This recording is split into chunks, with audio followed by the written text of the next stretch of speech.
obviously, but Trevis Gipson, I think, is going to play a critical role on this Jaguars team this upcoming season.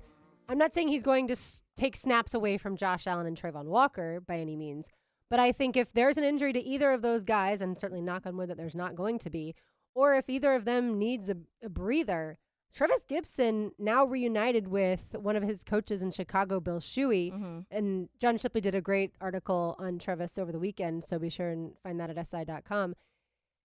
And the fact that he, I think, is going to be inspired to play with some of the guys here versus when he was with Tennessee. I don't know if there was anyone in Tennessee that inspires you to be.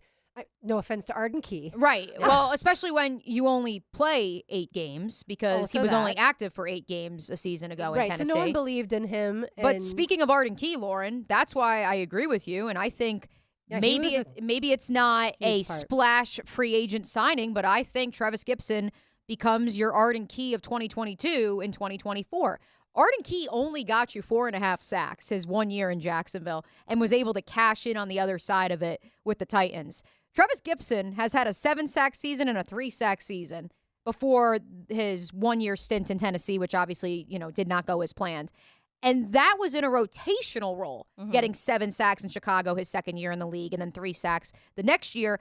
And in that next year, in 2022, he wasn't even in the right scheme fit for him. And he was still able to find a way to 3 sacks, which is more than, Kayvon Chason had in 3 years here in his first 3 seasons in Jacksonville. And so, yes, significant upgrade over that number 4 edge rusher position that Kayvon Chason has filled the better part of the last 4 years. And even DeJuan Smoot, who, of course, unfairly will be judged because of coming off of the Achilles, not being activated until week 5 last season.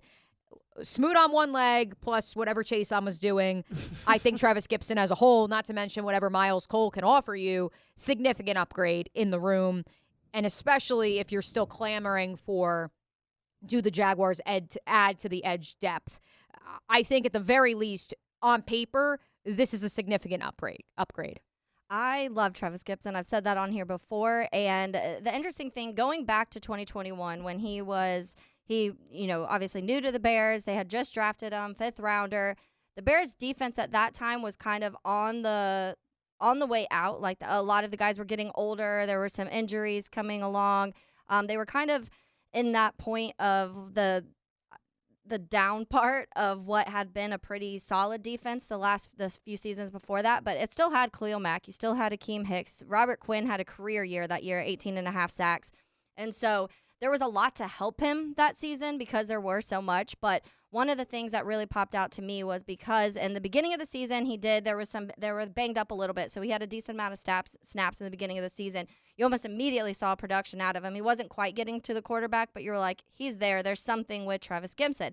At the end of the year, they were all banged up, and it just was kind of a hot mess, and he really had to take a bigger role at that point. And in the last, I think, 5 games, he had 5 or 6 sacks in his last 5 games, and of the 7 that he had that season, and that's when he was on the field more.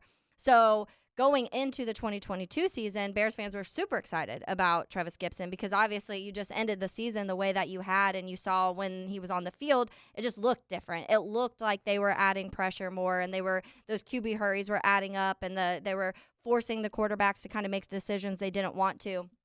And then, like Mia pointed to, they changed scheme, though. So he moved to like a true defensive end rather than an outside linebacker.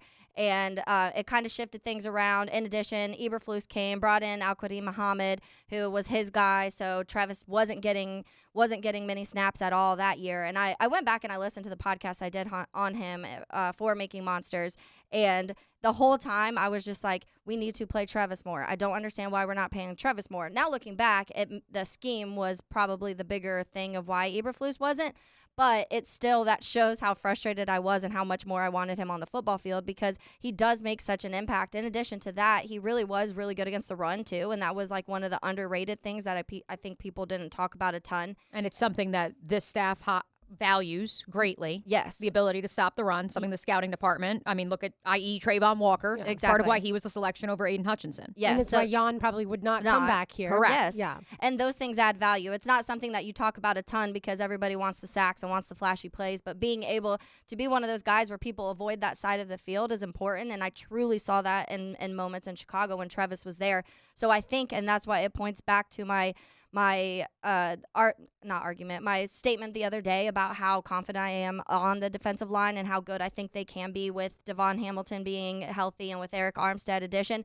Those two I think help so much with the outside guys, and then now it does take pressure off of Trayvon and Josh Allen, because I do think he could be a key piece. And I'm not saying he's going to have 10, 11, 12 sacks, but I do think we could see easily 5, 6, 7 sacks. What I also love is that Gipson is frustrated with his time in Tennessee.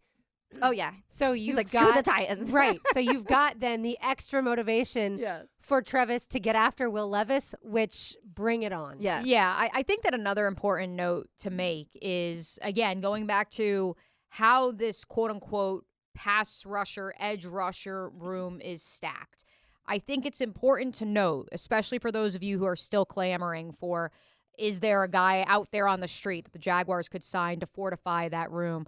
So many people who said, why is Bud Dupree not getting called down I-75 from Georgia to reunite with Ryan Nielsen? I think it's important to note that in Ryan Nielsen's tenure as a defense coordinator, both with the Falcons and with the Saints, the idea of interior defensive linemen also having the ability and the flexibility to play on the edge, to create depth at the edge position, is a staple of his defense. I believe you will not only see Trayvon Walker and Josh Allen rotating inside, I believe you will see Roy Robertson Harris go to the edge, which is part of where he, that's where he made his bread and butter early on in his NFL career with, ironically, the Chicago Bears.